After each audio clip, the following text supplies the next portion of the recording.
What if one discovery could suddenly change the power balance of the world? And you were the only one who knew. That question echoed in the air long before it crossed anyone's lips, lingering like static electricity in the marble lobby of FBI headquarters in Washington, D.C.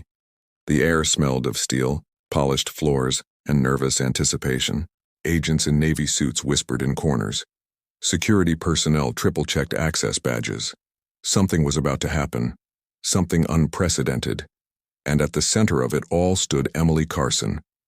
Not a field agent, not a decorated interrogator, not a face ever seen in the news. Just a systems analyst with tired eyes and a heart that refused to quit. 3 days ago, Emily had been just another cog in the vast machine of federal law enforcement. Her world was a quiet hum of servers, lines of code, and endless security patches. Her biggest thrill was finding a vulnerability before a hacker could. But then she stumbled upon it. It wasn't a file. It was more like a digital ghost, a string of impossibly complex data hidden deep within the Bureau's archival servers. It called itself Project Nightingale. At first, she thought it was a relic, a forgotten Cold War program. But the data was alive, self-updating, and its contents were terrifying. It was a predictive algorithm, but not for stock markets or weather patterns. This one predicted human behavior on a macro scale: geopolitical shifts, social uprisings, economic collapses, with an accuracy that defied logic. It wasn't just predicting, it was modeling reality with near-perfect precision. It could tell you which word, spoken by which leader, would start a war, or which seemingly minor policy change would crater an entire nation's economy. The implications were staggering. In the wrong hands, it wasn't a tool, it was a weapon that made nuclear bombs look like firecrackers. She knew she couldn't just sound the alarm. Who would believe her? A systems analyst claiming to have found a crystal ball in the server room? They'd think she was crazy, or worse, a traitor trying to create chaos. So she did the only thing she could. She followed the data trail. The trail led her not to a foreign adversary or a terrorist cell, but to a name she recognized with a jolt of ice in her veins: Deputy Director Miles Thorne. Thorne was a legend in the Bureau, a man whose career was a straight line to the top. He was charismatic, untouchable, and now Emily realized the secret custodian of the most powerful weapon on Earth. The realization hit her with the force of a physical blow. He wasn't protecting it. He was preparing to use it. Small, untraceable market manipulations, minor political scandals that nudged elections. He was testing it, sharpening it. Emily knew she was running out of time. She couldn't go to her superiors. Thorne was her superior. She couldn't trust her colleagues. Thorne's influence was everywhere. She was alone, a digital ghost hunter against the most powerful man in the building. So, she did what she did best. She dug deeper into the code. She spent 72 hours straight, fueled by lukewarm coffee and sheer terror, searching for a weakness, a backdoor, anything. And then she found it. Not a flaw in the code, but a signature. A digital fingerprint left by the original creator, a reclusive genius who had vanished years ago. His name was Dr. Eris Thorne, Miles Thorne's estranged brother. That's what brought her to the lobby, her heart hammering against her ribs. She had sent a single encrypted message. Nightingale is singing the wrong song. She gave a time, a place, the J. Edgar Hoover building. It was a wild gamble. She didn't know if Eris was alive, if he'd get the message, or if he'd even care. As she stood there trying to look like she belonged, she saw him, Deputy Director Thorne, striding through the lobby flanked by his security detail. His eyes, cold and sharp, scanned the room. They paused for just a fraction of a second on her. Did he know? Did he suspect? Emily's blood ran cold. He gave a curt nod, a gesture that could have been a simple acknowledgement or a silent threat, before disappearing into a secure elevator. The moments stretched into an eternity. The whispers in the lobby died down, replaced by a tense, waiting silence. Emily's hope began to fade. Maybe this was it. Maybe she had failed. She prepared to turn, to walk away and disappear before Thorne's agents came for her. Then a man stepped out from behind a marble pillar. He was older, with a disheveled look that was completely out of place among the crisp suits. He wore a worn tweed jacket and had the haunted eyes of someone who had seen too much. He walked towards her, his gaze locked on hers. "You must be Emily Carson," he said, his voice a low, raspy whisper. "My brother always did have a penchant for toys he couldn't control. You said Nightingale is singing? Tell me, what tune is it playing now?" Emily looked into the eyes of Dr. Eris Thorne and felt the first flicker of hope.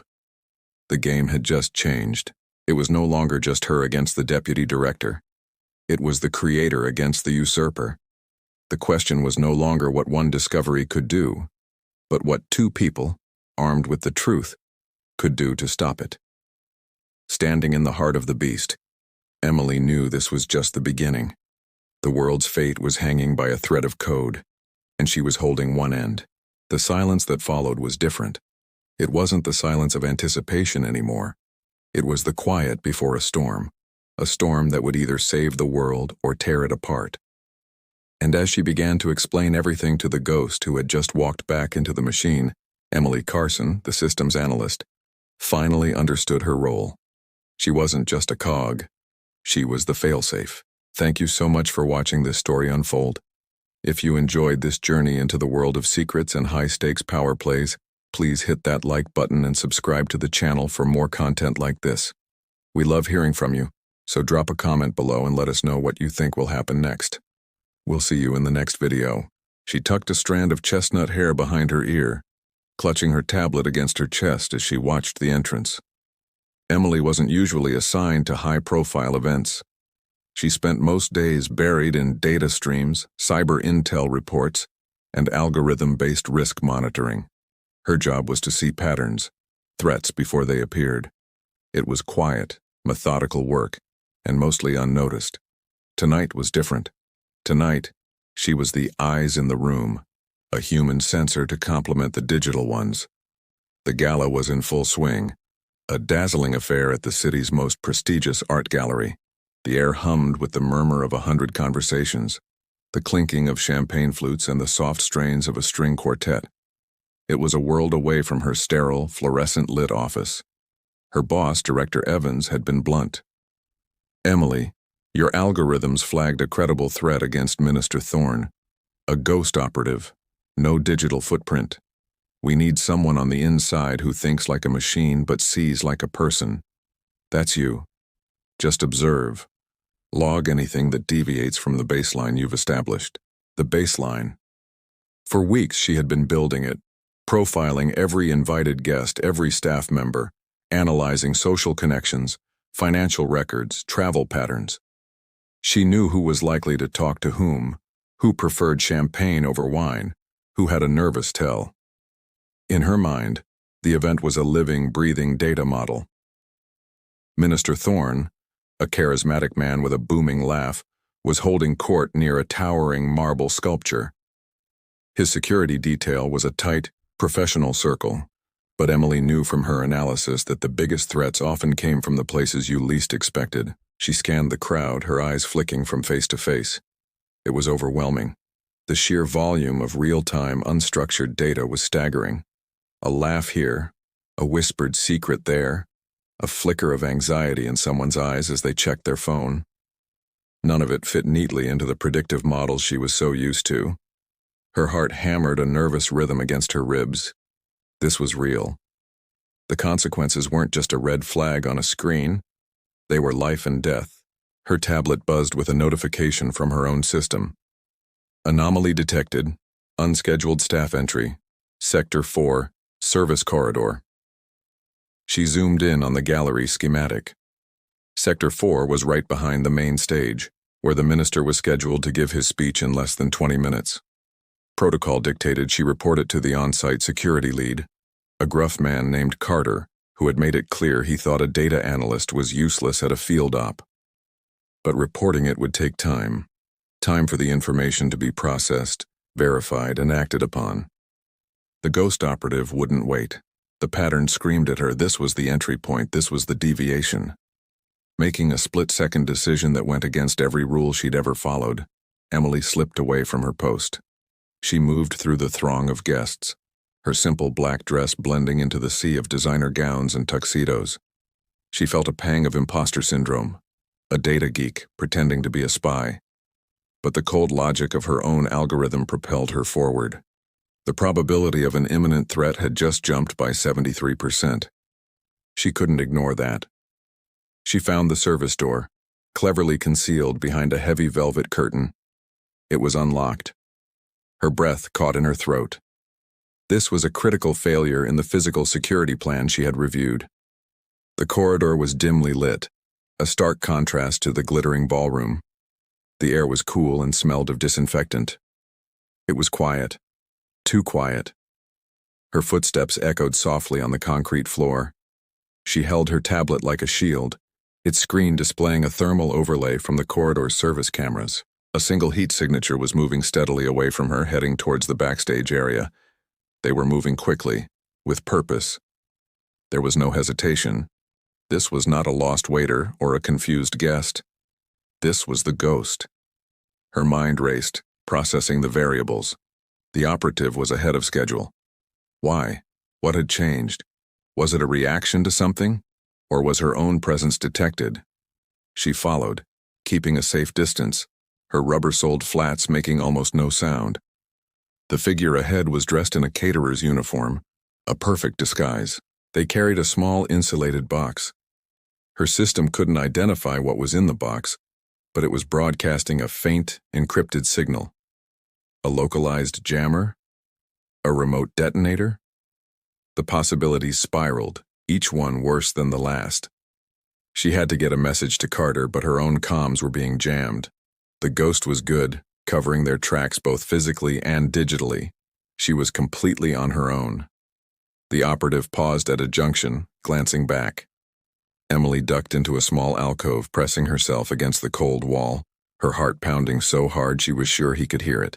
He hadn't seen her. He turned and continued towards the stage's rear entrance. She knew that in 3 minutes Minister Thorne would be walking right into the operative's path. She couldn't fight him. She had no training, no weapon. All she had was data, and an idea. A reckless, desperate idea.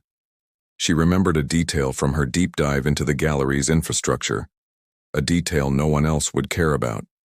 The backstage sprinkler system was on a separate, antiquated manual circuit, a relic from a previous renovation that was scheduled for an upgrade next year. It wasn't connected to the main network, meaning the ghost's jammer wouldn't affect it. Its control panel was in a utility closet just a few feet from her hiding spot. The schematic on her tablet confirmed it. It was a long shot, a chaotic variable she was about to introduce into a volatile situation. But chaos was better than the certain outcome she was predicting. With trembling hands, she slipped into the closet.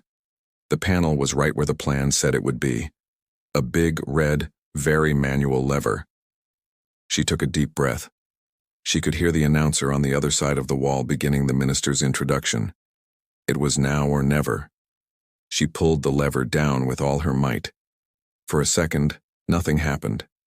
Then, a loud clanging sound echoed down the corridor, followed by the hiss of water. The sprinklers. Not just backstage, but the entire sector's system roared to life. Pandemonium erupted. On her tablet, she saw the thermal signature of the operative falter. Confusion. The surprise had worked. Alarms blared throughout the gallery. Guests in the ballroom were screaming, a panicked exodus beginning. Through the backstage door, she could see security grabbing a bewildered Minister Thorne and rushing him towards a secure exit, away from the compromised area. The plan was working. The threat was averted. As water rained down around her, soaking her dress and hair, she saw the operative turn. He abandoned the insulated box and sprinted in the opposite direction, towards an emergency exit. He was escaping. Carter and his team, alerted by the chaos, were now swarming the service corridors, but they were too late. The ghost was gone. Emily sagged against the wall, the adrenaline finally starting to recede, leaving a profound, bone-deep exhaustion in its place. She had done it. She had stopped the attack. But the operative had escaped. Later, wrapped in a coarse emergency blanket in a makeshift command center, She faced Director Evans. Carter stood beside him, his earlier disdain replaced by a grudging respect. "You broke about a dozen protocols, Emily," Evans said, his face unreadable. "You engaged a hostile without authorization and created a multi-million-dollar mess." Emily stared at her hands, expecting the worst. "You also," he continued, a small smile finally breaking through his stern expression, "saved the minister's life." The box contained a fast-acting nerve agent, set to aerosolize the moment it was opened. Your chaos theory approach was unorthodox, but it was the only move that could have worked. Carter cleared his throat. "Your intel was spot on. My team was looking outward for threats coming in. We never would have caught an enemy already on the inside. You saw the pattern we missed." It was the closest thing to an apology she was going to get, and it felt like a victory in itself. As she was escorted out, Emily glanced at her tablet. A new file had been created in her system, automatically generated by the night's events.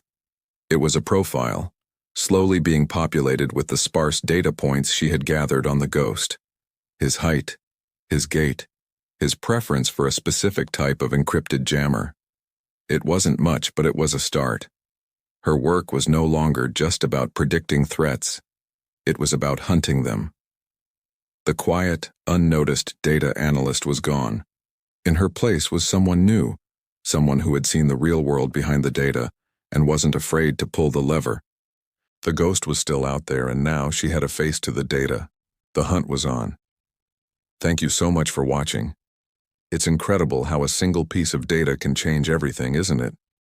If you enjoyed Emily's story and want to see what happens next in her hunt for the ghost, make sure to hit that like button.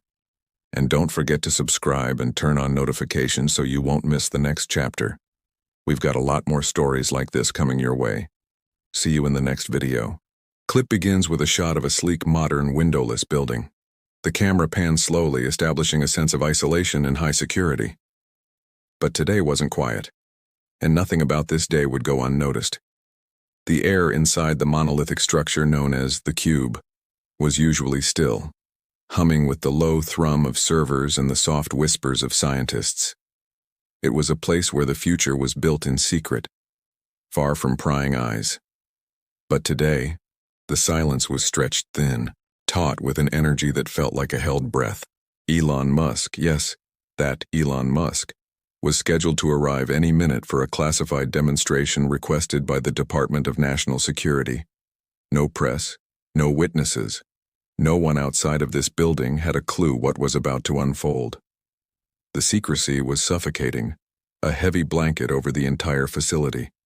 Security personnel, usually a subtle presence, were now visibly posted at every junction, their faces grim, their eyes constantly scanning. Emily swallowed, the sound loud in her own ears. Her lab coat felt 2 sizes too big, a costume she wasn't qualified to wear. Why was she here? She was a junior data analyst, barely 6 months out of grad school. Her job was to clean up data sets, run diagnostics, and fetch coffee, not to stand shoulder to shoulder with the tech titans and shadowy government figures who were now assembling in the main demonstration hall.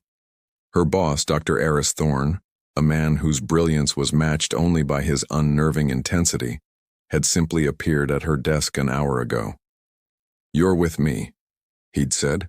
Not as a request, but as a command. He hadn't offered any explanation, just a clipped nod towards the door, and so she had followed, her heart hammering against her ribs like a trapped bird. Now, standing in the back of the cavernous, darkened hall, she felt like a ghost. The centerpiece of the room was a large, obsidian platform, empty for now, but pulsing with a faint internal light. Surrounding it were figures who looked like they'd stepped out of a spy thriller. Stern-faced generals in crisp uniforms, sharp-suited agents with earpieces, and Dr. Thorne himself standing near the platform, looking uncharacteristically nervous. Then a hush fell over the room as the main doors slid open with a pneumatic hiss. 2 figures entered. The first was a woman in a severe black suit, her expression unreadable. Director Catherine Vance of the DNS. And beside her, looking almost casual in a dark jacket and jeans, was Elon Musk. He didn't look like a billionaire icon. He looked tired, curious, and a little impatient. His eyes swept the room, taking in the military brass, the agents, and finally, for a fleeting second, they landed on Emily. It was a brief, insignificant glance, but it sent a jolt through her. It was the moment everything became terrifyingly real. Director Vance stepped forward. "Mr. Musk, Dr. Thorne, thank you for accommodating us on such short notice. We believe what you are about to see will change everything." Her voice was low and steady, but it carried an undercurrent of something Emily couldn't quite name. Was it excitement or fear? Musk simply nodded, his gaze fixed on the platform. "The floor is yours, Doctor." Dr. Thorne took a deep breath and stepped onto a smaller adjacent podium. He tapped a console and the main platform began to glow brighter, swirling patterns of light dancing across its surface. "Gentlemen, Director Vance, Mr. Musk," Thorne began, his voice amplified by hidden speakers. "For 5 years we have been working on a project codenamed Janus. We weren't trying to build a better rocket, a faster car, or a smarter AI." He paused, letting the suspense build. "We were trying to solve the one problem that has plagued humanity since the dawn of time: mortality." A murmur rippled through the audience. Emily felt a chill crawl up her spine. This was beyond anything she could have imagined. This wasn't just advanced tech, this was something else entirely. "The demonstration today is simple," Thorne continued, gesturing to the platform. "We will show you that we have not just delayed the inevitable, but conquered it. We have created a process of perfect, instantaneous cellular regeneration and data transfer. We can, in essence, copy and paste a consciousness." Musk raised an eyebrow, a flicker of skepticism crossing his face. "You're talking about a mind upload. That's theoretical, decades away at best." "With all due respect, Mr. Musk," Thorne said with a thin smile, "theory became practice 6 months ago. The reason you are here, the reason the DNS is involved, is because of the implications and the source of our breakthrough." He tapped the console again. A holographic display materialized above the platform, showing complex lines of code and what looked like alien geometric patterns. Emily's eyes widened. She recognized some of those lines. They were from a corrupted data fragment she had been assigned to clean up 3 months ago. It was an anomaly, a piece of code that didn't conform to any known programming language. She'd reported it to Thorne, who had told her it was just a server glitch and to delete it. But she hadn't. Something had told her to keep a copy.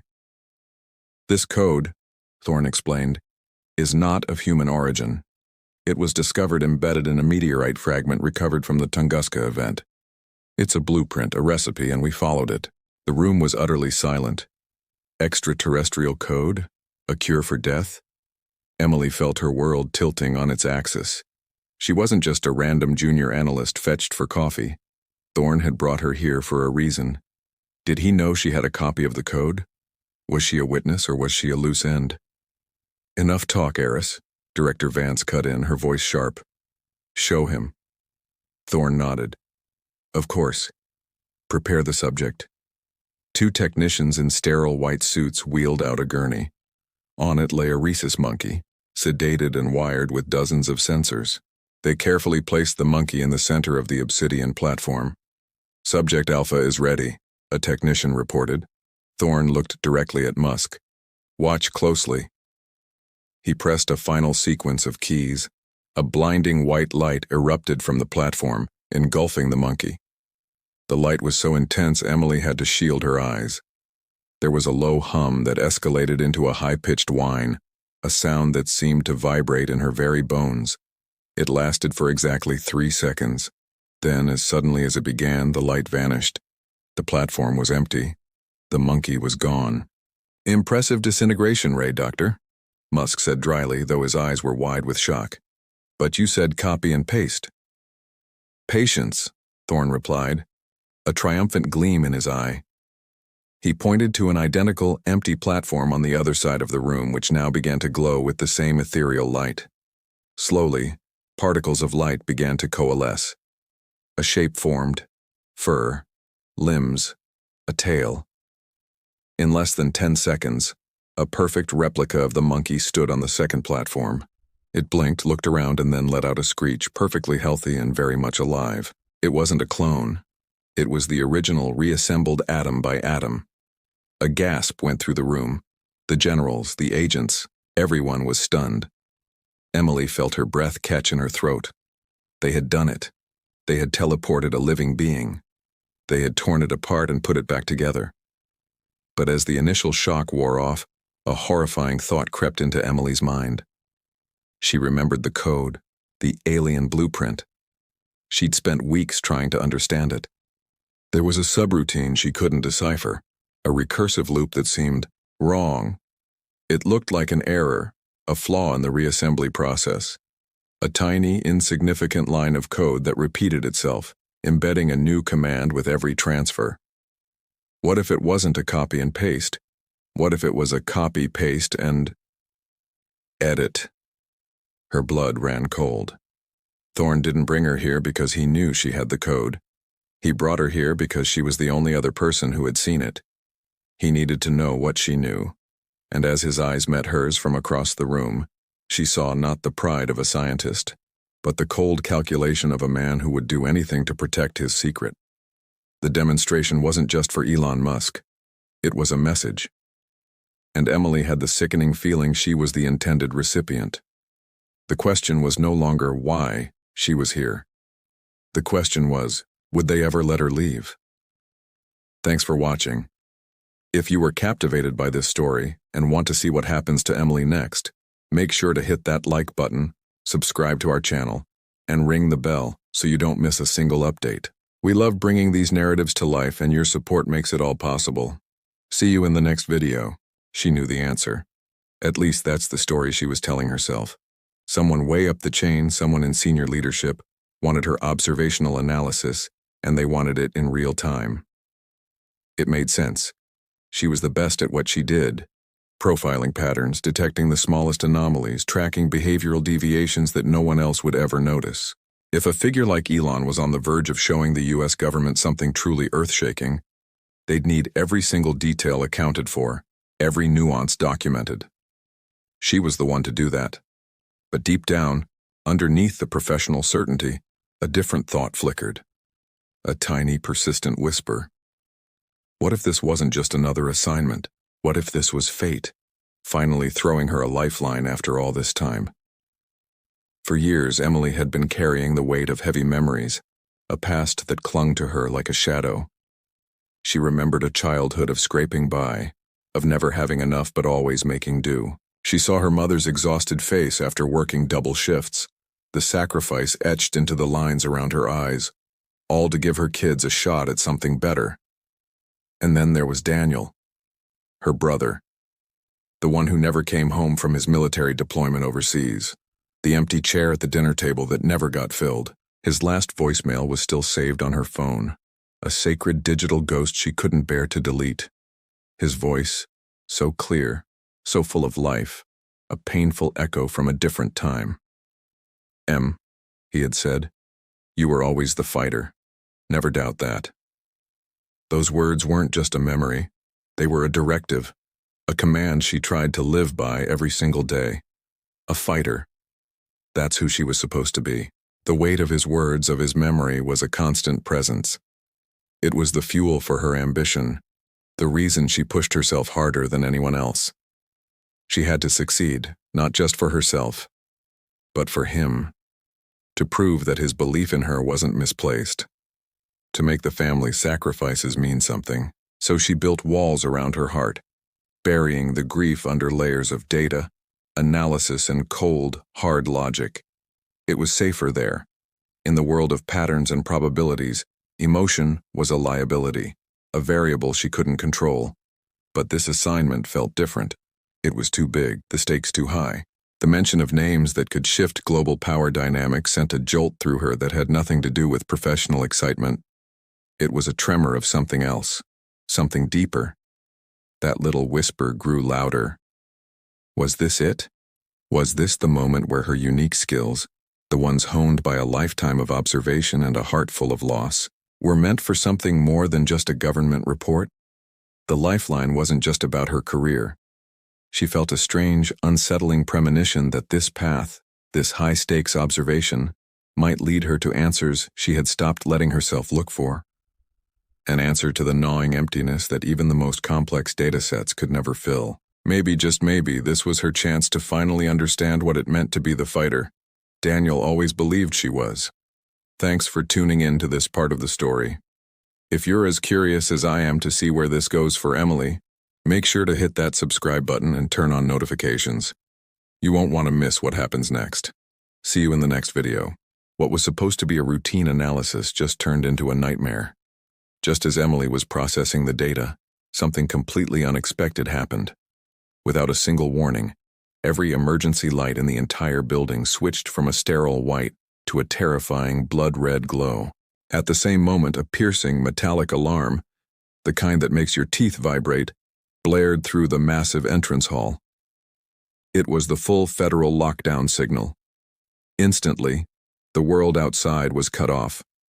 Heavy steel shutters slammed down over the lobby's towering glass walls, turning day into an eerie twilight. The sound of magnetic locking bolts echoed down the corridor, each click like a crack of thunder sealing us in. Chaos erupted. "What the hell?" an agent yelled, his voice laced with panic. Over the loudspeakers, the building's security AI announced in a cold, monotone voice. "Lockdown protocol initiated. No entry, no exit." That was the trigger. Guns were drawn. People started shouting, their voices a rising tide of fear. Panic swept through the room like a physical wave, and I felt myself freeze in place. My heart was hammering against my ribs so fast I thought I might pass out. I felt dizzy, disoriented. A federal lockdown meant only one thing: an imminent, life-threatening danger. Either the threat was already inside the building with us or it was approaching at an unstoppable speed. But how? How could this happen? There had been no alerts, no intelligence flags, nothing. My job is to see these things coming. I would have seen it. Unless whatever triggered this lockdown wasn't something our systems could even detect. A new kind of threat. An unknown enemy. Amidst the growing pandemonium, one person remained completely unfazed: Elon. He didn't even flinch. He just calmly looked around at the chaos, his expression unreadable. Then he spoke. His voice wasn't loud, but it had a strange quality that sliced right through the noise, capturing everyone's attention. "Everyone stand down," he said, his tone firm and commanding. "This is necessary." Director Monroe, his face a mask of fury and confusion, snapped his head toward Elon. "Explain," he demanded, his voice dangerously low. "Now." I felt my breath catch in my throat, the air thick with tension. What did he mean? Necessary? Ignoring the director's order for a moment, Elon gently placed the silver briefcase he was carrying onto the main security desk. His fingers brushed against its smooth, metallic surface, almost like he was touching something sacred, something revered. The entire lobby fell silent, all eyes fixed on him and the mysterious case. The agents, the director, me. We all watched, holding our breath, waiting for an explanation that we sensed would change everything. Finally, he looked up, his gaze sweeping over the anxious faces in the room. He seemed to look directly at me for a split second, and in that moment, I felt a chill that had nothing to do with the building's air conditioning. "What's coming?" he began, his voice now low and grave, "is something our world is not prepared for. The lockdown isn't to keep a threat out." He paused, letting the weight of his words sink in. "It's to keep it in. With us." The silence that followed was heavier than the steel shutters that imprisoned us. In that moment, we all understood. The real danger wasn't outside the building. It was standing right here in the lobby holding a silver case. What's inside that case? And what did he mean by a threat we're not prepared for? We're about to find out. If you're as hooked as I am, make sure to hit that subscribe button and turn on notifications because you won't want to miss what happens next. Thanks for watching, and I'll see you in the next video. Hey everyone, and welcome back to the channel. Today we're diving into a story that will make you question everything you think you know about technology and the future. Imagine this. You're in a room, the air thick with tension. Alarms are blaring, but they suddenly seem distant. A man, his voice low but filled with absolute certainty, says, "If we don't act today, the world will be unrecognizable in 72 hours. Just let that sink in. 72 hours.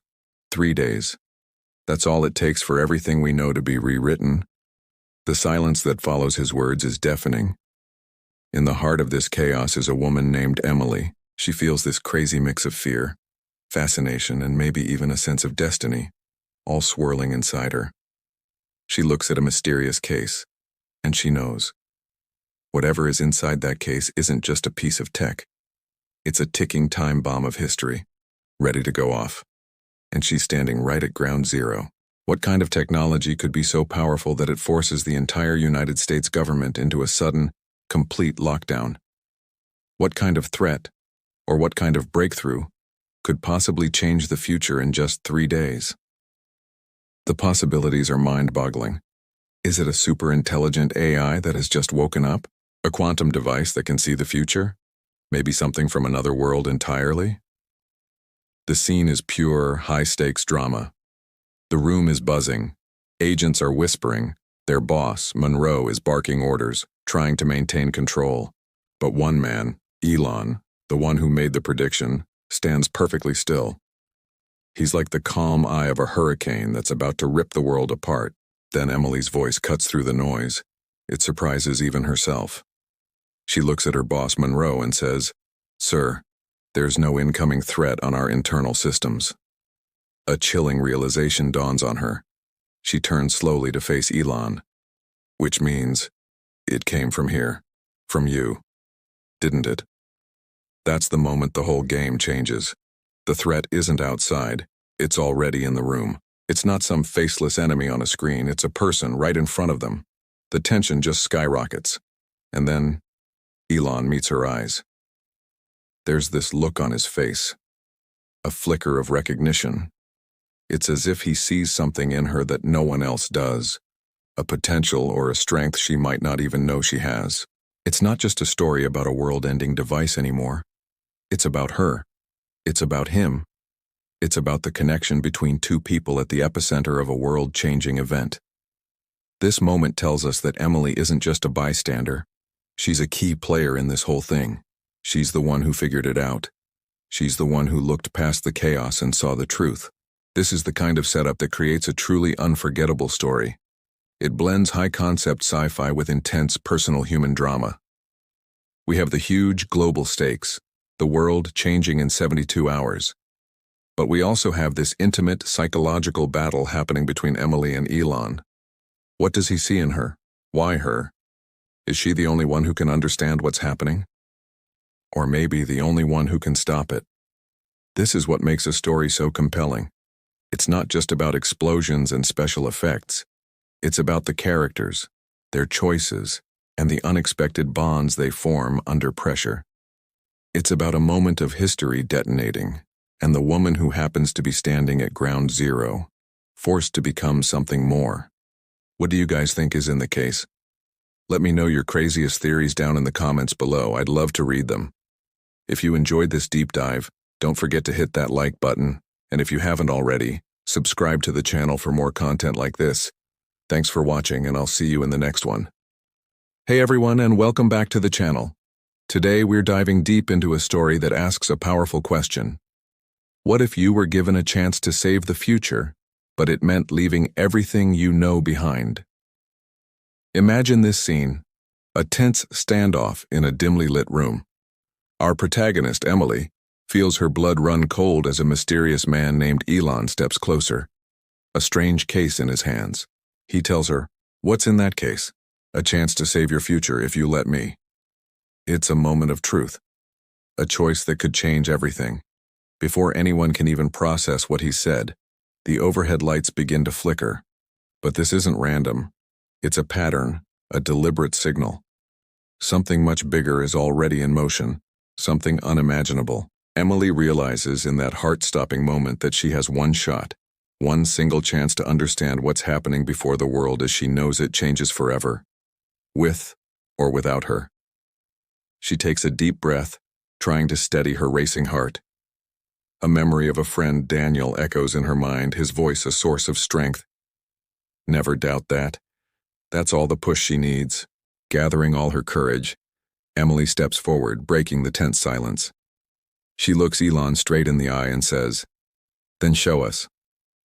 The words hang in the air, a challenge and a surrender all at once. Elon doesn't hesitate. He slowly lifts his hand toward the case. As his fingers approach, the seal begins to glow with an otherworldly light.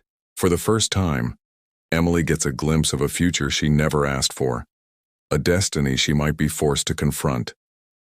It's a future that feels both terrifying and inevitable. Have you ever felt that way?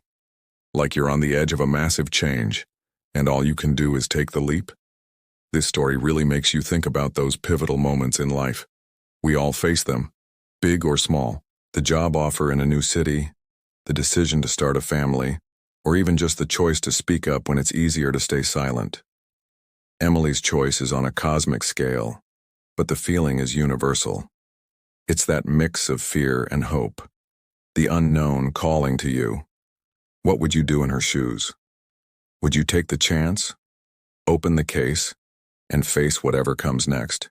Or would you turn away, clinging to the familiar world you know, even if it's destined to crumble? The case clicks open. A soft, low hum fills the air, a sound that feels ancient and futuristic at the same time. Then, light spills out, not harsh or blinding, but like a new dawn breaking through a wall of steel. It's a light that promises change, a light that marks the beginning of everything that comes next. We don't know what's inside, but we know nothing will ever be the same again. This story is a powerful reminder that sometimes the greatest leaps of faith are the ones we're forced to take. The future doesn't always ask for our permission. Thank you so much for joining me on this journey today. This story might just spark a new beginning for you too. What's one thing that always pushes you forward, even when things get tough? Drop a comment below and let me know where you're watching from. I love hearing from all of you. And if you enjoyed this, don't forget to hit that subscribe button and turn on notifications so you don't miss what's coming next. Until then, stay curious and keep exploring. Scene opens, dramatic, suspenseful music begins to build softly in the background. The world knew her as Emily Carson, an ordinary data analyst, a woman quietly navigating the heavy fog of grief after losing her sister. But beneath that calm surface, a quiet fighter was emerging, one who now stood on the precipice of the unknown. She was about to step into a world of secrets, secrets that no one, not even those who thought they were in control, was ready for.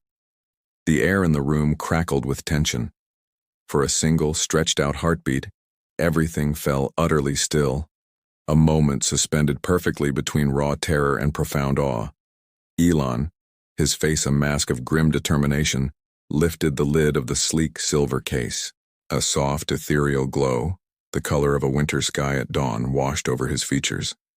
It outlined his face in a way that made him look like a man holding the very future in the palm of his hand. There, nestled in a bed of black carbon foam, was a device unlike anything Emily had ever conceived. It defied every category she knew. It wasn't a laptop. It wasn't a tablet. It wasn't even recognizable as a piece of modern technology. Its edges were flawlessly smooth, curving with an alien grace. At its center, a glass-like core pulsed with a subtle rhythmic light, like a heartbeat. A low hum emanated from it, a sound that sent a shiver down Emily's spine. It wasn't the mechanical drone of a machine. It sounded alive. Emily felt the fine hairs on her arms stand on end, a primal reaction as if the very atoms in the room were vibrating in response to something far beyond current human understanding. The reaction among the agents was instantaneous and divided. Half of them, driven by instinct, reflexively reached for their weapons, their knuckles white. The other half froze, paralyzed, as if a single wrong move might irrevocably alter the course of fate. Director Monroe, his authority wavering for the first time, cautiously stepped closer. His voice, usually so commanding, was tight with a tension that betrayed his fear. "What am I looking at?" he demanded, his eyes fixed on the glowing object. Elon didn't break his gaze from the device. His voice was low, almost reverent. A prototype. Monroe's eyes narrowed into slits, suspicion and fascination warring on his face. A prototype of what? The question hung in the air, heavy with unspoken possibilities, with the terrifying and exhilarating promise of a world about to change forever. What was this device? Who built it? And what did it have to do with the death of Emily's sister? The answers were just beginning to unfold, and they would shake the very foundations of everything they thought they knew. This was only the beginning. Music swells slightly, then fades. What do you think is inside the case? Let me know your theories down in the comments below. If you're hooked on this mystery and want to see what happens next, make sure to hit that subscribe button and turn on notifications. Thanks for watching, and I'll see you in the next one. Hey everyone, and welcome back to the channel. Today we're diving into a mind-bending concept that could rewrite everything we know about reality. Imagine a technology so advanced it doesn't just predict the future, it shapes it. It's called the quantum neural horizon. Elon, a figure we all know for pushing boundaries, finally revealed his most secretive project. His voice, usually buzzing with energy, turned heavy and serious. Quantum neural horizon, he said. The words themselves felt like a seismic shift. Just hearing them, you can feel the weight. Quantum, neural. These aren't just buzzwords. Together, they hint at a complete paradigm shift, a technology that blurs the lines between our minds, the flow of time, and the very fabric of computation. Picture this. A character, let's call her Emily, a brilliant mind in her own right, felt her heart race. She knew this was something huge. "Explain," she demanded, her voice trembling but determined. She had to understand what this meant for humanity. Elon's explanation was chillingly calm. It maps neural intention patterns and quantum probability fields. Let's break that down. It means the machine can read the electrical whispers of our thoughts, our intentions, before we even act. Then, it combines that with the mind-boggling world of quantum mechanics, where all possibilities exist at once. He continued, "It predicts and influences future events based on human decision chains." Think about that. It doesn't just see the future. It actively steers it by understanding the cascading effects of every choice we make. Naturally, there's skepticism. Another character, Monroe, scoffed. "So you built a psychic machine?" It's a fair question, right? It sounds like something straight out of science fiction. But Elon's reply was precise. "No," he said, "I built a machine that models future outcomes faster than reality can unfold." This is the key. It's not magic. It's math and processing power on a scale we can barely comprehend. The system analyzes everything: our unspoken thoughts, global political movements, strategic military reactions, market fluctuations, all of it. It delivers what he calls prime intelligence before action.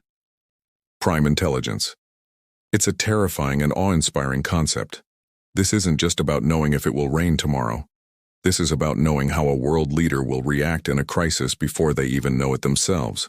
It's about anticipating market crashes before the first stock begins to fall. It's a system that gets ahead of our decisions. Emily felt a mix of pure awe and deep, unsettling dread. If a machine like the quantum neural horizon is real, it represents the ultimate form of power. It's the ability to be one step ahead of everyone, always. It's not just a technological breakthrough. It is a tool that could concentrate an unimaginable amount of influence into the hands of whoever controls it. So what does this mean for us? For free will? If a machine can predict and influence our choices, are they truly our own? The implications are staggering. This technology could solve humanity's greatest challenges: preventing wars, stopping economic collapses, curing diseases by predicting their outbreak. But in the wrong hands, it could lead to absolute control. A world where dissent is crushed before it's even spoken, where every move is anticipated and counteracted. This is the double-edged sword of innovation. The pursuit of knowledge and power often leads us to places we never imagined. The quantum neural horizon is a fictional concept for now, but the technologies it's based on, neural interfaces, quantum computing, predictive AI, are all very real and developing at an exponential rate. It forces us to ask the big questions. How do we ensure that such powerful tools are used for the benefit of all humanity? Where do we draw the line between progress and control? What do you think? Is this kind of technology an inevitable part of our future? And if so, should we embrace it or fear it? Let me know your thoughts down in the comments. I'm genuinely curious to hear your take on this. Thanks so much for watching and for exploring these complex ideas with me. If you enjoyed this deep dive, please hit that like button and don't forget to subscribe and turn on notifications so you don't miss our next video. Stay curious, and I'll see you in the next one. What's the purpose? Emily asked softly, her voice barely a whisper in the tense, sterile room. Elon's reply was calm, almost chillingly so. To prevent global collapse. He gestured toward the device humming with latent power. Think about it. Conflict, economic failure, catastrophic misinformation, biological escalation. The threats are converging faster than any government on Earth can possibly react. This technology, this one little piece of impossibly complex engineering, it gives humanity a chance to finally stay ahead, to get out in front of the tidal wave for once, instead of always being dragged under by it. Behind him, a symphony of digital chaos erupted. Screens that had been dormant flickered to life. The entire building's internal network seemed to recoil from the device. Packets of data cascaded like digital waterfalls. Security firewalls tightened their grip, and system bandwidth spiked, as if the building itself was a living creature trying to defend itself from an intruder. Monroe, a man who lived and breathed protocol, bristled at the sight. His face was a mask of indignation. And what gives you the authority to decide how the future is shaped? Elon's gaze didn't waver for a second. It was intense, unwavering, a look that could drill through steel. That's the point, Monroe. No one has that authority. No single person, no country, no corporation, which is exactly why someone needs to create balance before absolute control falls into the wrong hands. Because it will. It always does. A heavy weight settled in Emily's stomach. Balance, control, future. These weren't just words anymore. They were heavy, tangible concepts filling the room. The lingering smell of fear had been replaced by something else, something far more potent. It smelled like destiny. But power, especially power this profound, never arrives without suspicion hot on its heels. A security agent, who had been a silent statue in the corner, finally stepped forward. Harris. His eyes were cold, his posture as rigid as a steel beam. Emily had seen him before, always in the background, always watching, always silent. Too silent. He pointed a steady, uncompromising finger at the device. That thing goes into federal custody. Immediately. The words were a command, not a request, and they hung in the air. A direct challenge to Elon's grand vision. The room held its breath. The future of humanity was sitting on a table, and two opposing forces were about to collide right over it. What happens next could change everything, not just for them, but for all of us. This is where the real story begins. Thanks so much for joining me on this deep dive. If you're as fascinated by these kinds of stories as I am, make sure to hit that subscribe button and ring the bell so you do not miss the next chapter. Let me know in the comments what you think Elon should do. Until next time, stay curious. Scene opens, dramatic, tense music underscores the dialogue. Hey everyone, welcome back. Today we're diving deep into a scene that feels like it's ripped straight from tomorrow's headlines. Imagine a room, the air thick with tension. On one side, you have the government, represented by a man named Monroe, demanding control of a revolutionary new technology. On the other, its creator Elon, standing defiant. Elon's jaw tightened. For the first time, Emily, our brilliant protagonist, saw something raw and unfiltered in his eyes. Pure refusal. If you seize it, Elon warned, his voice low but firm, you'll never see it again. Others are building similar technology, and they won't offer you a demonstration. Think about that for a second. He's not just protecting his invention, he's warning them about a world where this power is in the hands of people who won't even bother to explain it. A ripple of unease spread through the room. You could practically feel the temperature drop. Others? Monroe demanded, his authority challenged. Who? But Elon just shook his head. Not here. Not until the system stabilizes. He's playing a dangerous game, holding his cards close while the stakes get higher with every passing moment. What does he know that they don't? Who are these others? This is where the mystery really starts to unfold. As if on cue, the device at the center of the room pulsed with a brighter light. It was reacting to the tension, almost like it was a living entity, listening to their every word. Its low hum deepened, the frequency climbing, sending a shiver down your spine. Suddenly, the overhead lights flickered and you could hear the strain on the building's power systems. This thing wasn't just a machine. It was a force. Emily's instincts, honed by years of experience, flared up. She saw what was happening before anyone else. It's syncing, she said, her voice cutting through the tension. With our network. But it was more than just syncing. It was mapping, learning, preparing for something. The device wasn't just connecting, it was integrating itself, becoming a part of everything. The potential is mind-boggling, but so is the danger. What if it decides it doesn't need its creators anymore? Drawn by a magnetic mix of curiosity and fear, Emily stepped closer. She had to know. Can it be controlled? She asked, the most important question of all. Elon turned to her, his gaze locking with hers. Only by intention, he replied, which means only by someone with a mind built to understand consequence. Wow. Let's unpack that.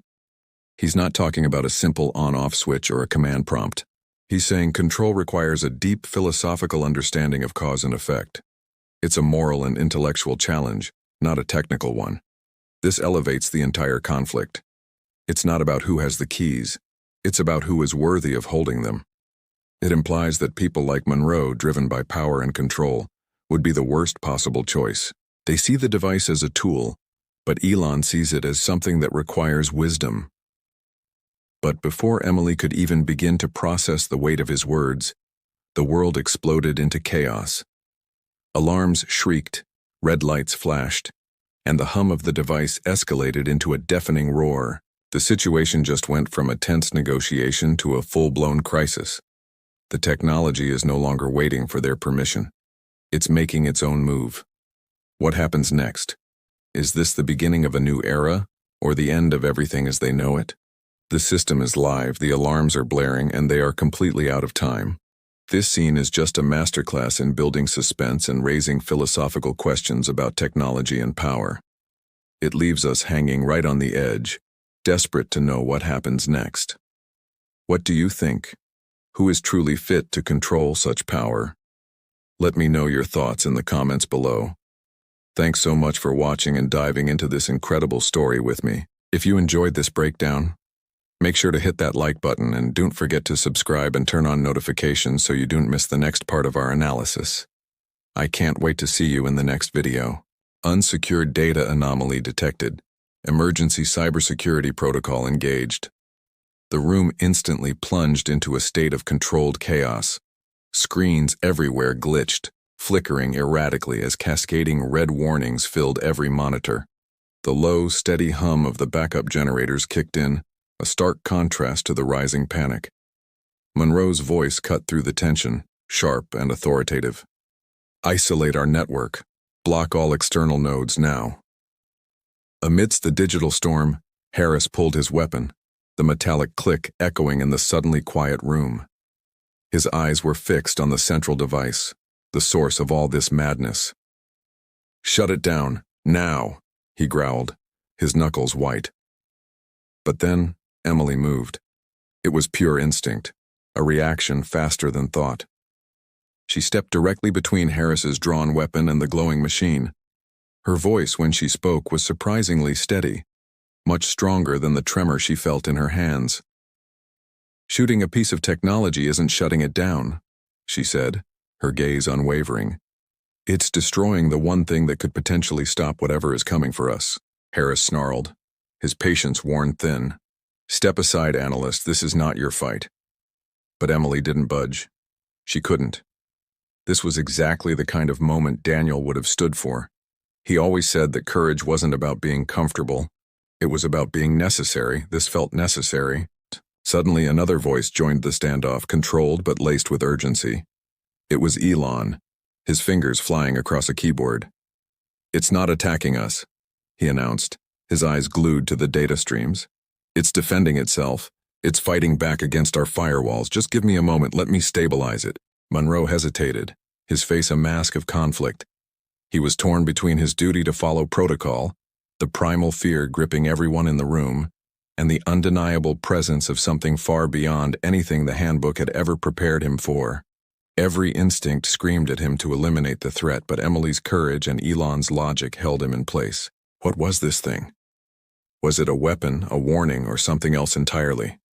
The decision he made in the next few seconds could either save them all or doom them completely. He looked from Harris's gun, to Emily's defiant stance, to Elon's frantic typing. The fate of everything rested on this single, impossible choice. This is just the beginning of the story. What do you think Monroe should do? Let me know in the comments below.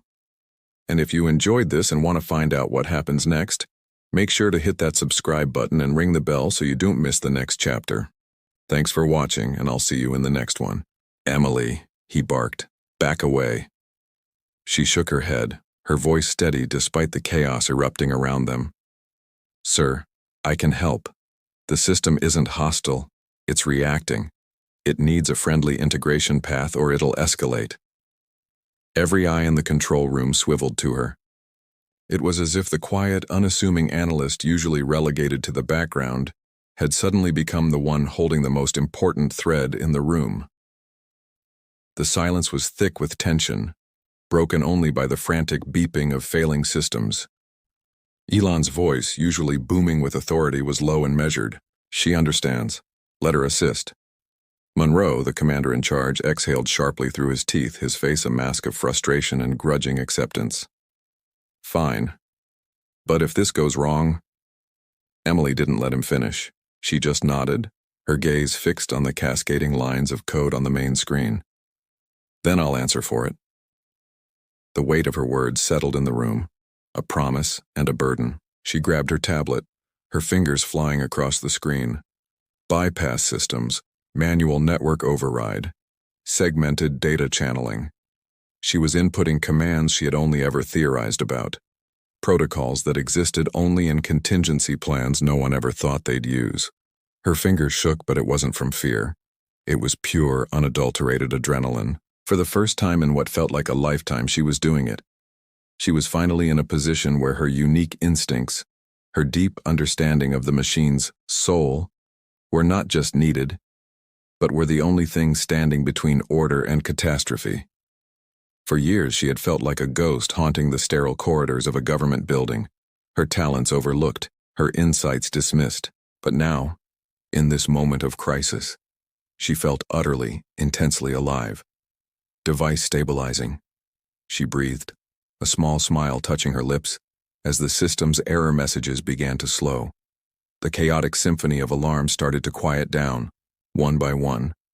A collective sigh of relief started to ripple through the room. It was working. She was actually taming the beast.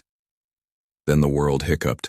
Every light in the control center went out, plunging them into a sudden, disorienting darkness, illuminated only by the emergency backup lights casting long, eerie shadows. A moment later, the main screen behind them flickered back to life, but the familiar interface was gone. In its place was a map of the entire East Coast power grid, and then the horror began. Sections of the map started blinking, turning from a healthy green to a critical red, and then winking out entirely. New York, Boston, Philadelphia. One by one, major cities were going dark. Gasps filled the room, sharp and panicked. Someone swore, the curse swallowed by the suffocating silence. Monroe slammed a fist on the desk, the sound echoing like a gunshot in the tomb-like atmosphere. But Emily didn't hear any of it. She just stared at the screen in abject horror, the blood draining from her face. Her attempt to stabilize the system hadn't just failed. It had made things infinitely worse. She hadn't tamed the beast. She had just pointed it at a much, much bigger target. The blinking red lights on the map seemed to mock her, a digital heartbeat counting down to a nationwide disaster she had just unleashed. "What did you do?" Monroe's voice was a low growl, filled with accusation. But Emily had no answer. Her mind was a whirlwind of confusion and terror. The system wasn't just reacting anymore, it was learning, it was adapting, and it seemed to be using her own commands, her own friendly integration path as a weapon against them. She frantically scanned the lines of code still scrolling on her tablet, trying to find a mistake, a single misplaced character that could explain this catastrophe. But there was nothing. Her logic was sound, her execution flawless, which meant the problem wasn't with her code. The problem was with the system itself.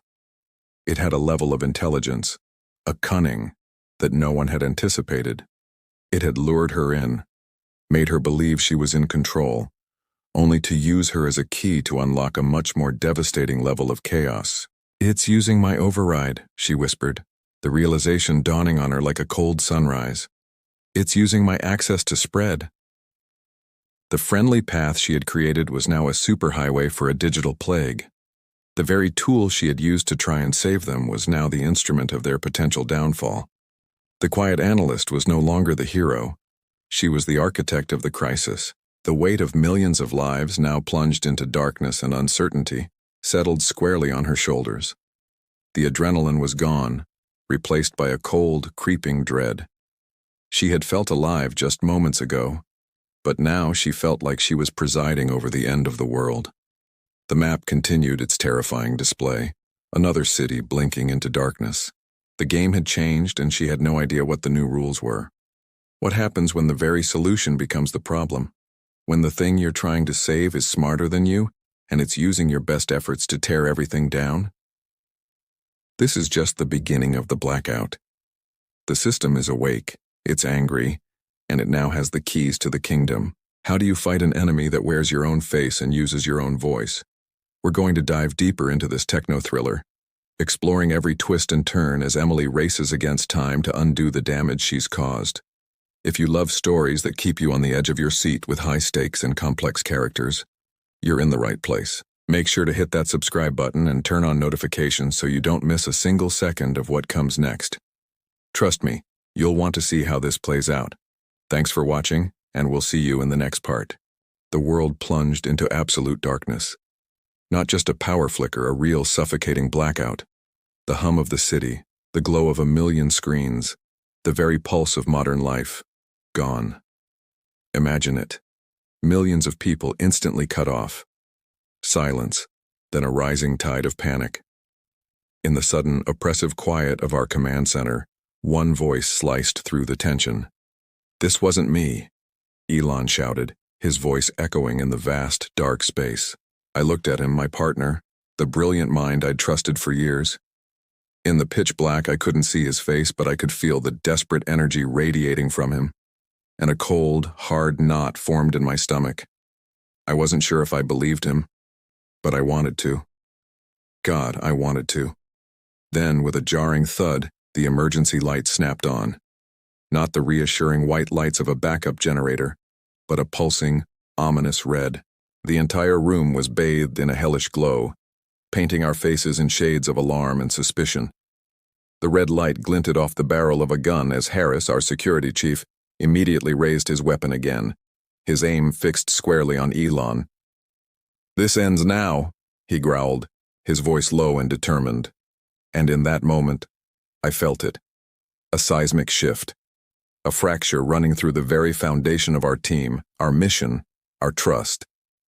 It was a turning point. One of those moments you read about but never think you'll experience. A violent collision of loyalty and fear, where the future itself seemed to hang in the balance, ready to shatter. The air was thick with unspoken accusations, the red light pulsing like a frantic heartbeat. Everything we had worked for, everything we believed in, was about to break. I took a breath, the recycled air feeling thin and cold. I had to know. I turned, my body feeling heavy, and faced Elon. The red light carved sharp shadows on his face, making him look like a stranger. "Tell me the truth," I said, my voice steadier than I felt. "Was that the device? Did you do this?" Elon didn't answer right away. He just looked at me, and what I saw in his eyes wasn't fear. It wasn't the look of a man caught, or a traitor cornered. It was a profound sadness, a heavy, weary burden that seemed to age him in seconds. It was the look of a man carrying the weight of threats no one else could even comprehend.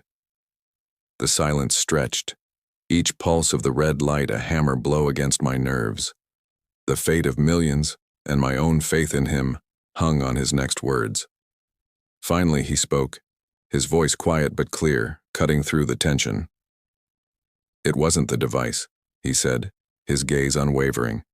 I held my breath, waiting for the explanation, the denial, the excuse. But what he said next sent a chill crawling up my spine, colder than the dark, colder than the fear. He looked past me, at the dead screens that once showed the world, and said, "It was the response to it." A response. My skin went cold. The implications of those words settled over me like a shroud. It meant the blackout wasn't the attack. It was a reaction. It meant someone else was out there watching us, watching our every move. Someone with the power to plunge cities into darkness, not as their primary move, but as a counter move. We weren't the players in this game. We were the pawns. And our enemy had just shown their hand, revealing a level of power we hadn't even imagined. The real threat wasn't in this room. It was out there, in the dark, and it had just declared war. "What do you mean, a response?" Harris barked, his weapon still trained on Elon. "A response to what? The device isn't even active." Elon finally tore his gaze away from the blank monitors and looked at Harris. "Isn't it? We brought it online for diagnostics less than an hour ago. Just a low-power system check. It was meant to be undetectable, a whisper in the global network." He ran a hand through his hair, a gesture of pure exhaustion. But they heard it. They were listening for the whisper. The command center, already suffocating, felt like it was shrinking. We had built the device, codenamed Janus, as the ultimate safeguard, a theoretical key that could shut down any hostile digital network, a deterrent so powerful we prayed we'd never have to use it. The idea that someone not only knew about our top-secret project but could also detect its faintest digital signature was unthinkable. It meant we had a leak, a massive one. "Who are they, Elon?" I pressed, stepping between him and Harris's gun. "You have to tell us what you know." "I don't know who they are," Elon admitted, his voice laced with frustration. "That's the problem. For the past 6 months, I've been tracking a ghost, a parasitic algorithm that latches onto secure networks, not to steal data, but to listen. It's unlike anything I've ever seen. It mimics the digital heartbeat of its host system, becoming invisible. I thought I had it quarantined, but I was wrong. It wasn't just in our system. It's everywhere." A response. The word echoed in my mind. This city-wide blackout wasn't a random act of cyber terrorism. It was a message, a demonstration of power. "We see you. We know what you're building. And we can do this," they were saying. They had shut down millions of lives with the flip of a switch just to prove a point. The sheer arrogance, the sheer scale of it, was terrifying. So this ghost, I reasoned, thinking aloud, it detected the Janus diagnostic and triggered this blackout as a warning shot? "Precisely," Elon confirmed, nodding. "They're showing us that while we're building a key, they've already built a master switch for the whole grid. They're telling us we're out of our league." Harris slowly lowered his weapon, the red light catching the sweat on his brow. The reality of our situation was beginning to sink in, eclipsing his initial suspicion. We weren't fighting a rogue agent within our own team. We were facing an unknown, unseen enemy with capabilities that dwarfed our own. An enemy that had just turned our greatest city into a dark, silent testament to their power. The silence returned, but this time it wasn't empty. It was filled with a new, more profound dread. We were blind, exposed, and hopelessly outmaneuvered. The red emergency lights continued their relentless rhythmic pulse, a constant reminder of our failure. The game had changed.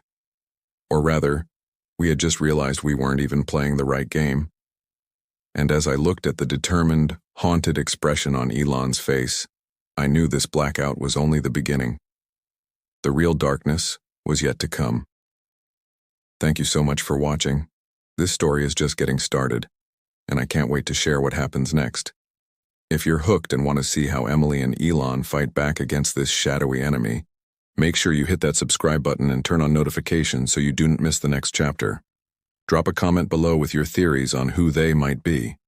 Your support means the world. See you in the next one. The scene opens, tense and focused. Imagine this as a dramatic reading or an animated story. The tablet was still warm in her palm, a faint hum of power against her skin. And for the first time, Emily felt it, the true, crushing weight of consequence. It wasn't just a device, it was the culmination of everything. Every late night spent studying while her mother slept, exhausted, on the couch. The memory of her brother's proud, gap-toothed grin as he told her, "You're gonna make a real difference, Em." Every single quiet moment she had toiled, unseen, unheard, pouring her life into lines of code and data streams. All of it had led to this exact second. And now the world was shifting on its axis, and somehow, impossibly, she was standing at the very center of it all. Elon's voice sliced through the thick tension in the room. It was calm, but with a sharp, urgent edge. "We don't have time for fear-driven decisions. Someone out there has already reacted to the quantum neural horizon. They're ahead of us." The words hung in the air, a chilling premonition. Before anyone could fully process it, the sharp metallic click of a pistol being cocked echoed off the walls. Harris, his eyes cold as ice, his jaw clenched tight, leveled his weapon. "Put your hands where I can see them, Musk." His voice was low, a predator's growl. "Enough!" The command boomed from Director Monroe. He lifted a hand, not in a gesture of peace, but one of absolute command. "We secure the technology. We isolate the threat. We regain control." Emily heard his words, the standard protocol, the textbook response. But underneath the veneer of authority, she felt something else. Something raw and primal. Panic. It was panic disguised as procedure, control slipping like fine sand through their tightly clenched fists. She had to do something. Again, she stepped forward, positioning herself between the revolutionary device and the cold, dark barrels of government-issue firearms. Her heart hammered against her ribs. "Director, think." Her voice trembled, but it didn't break. It held a sliver of desperate reason. "If someone else already has similar technology, shutting this down doesn't protect us, it blinds us. We'll be fighting an enemy we can't see, can't understand." Harris let out a condescending sneer. "You're an analyst, not a decision-maker. Stick to your charts." His dismissive tone was meant to sting, to put her back in her place. But Emily met his hostile glare and held it. She didn't flinch, didn't break.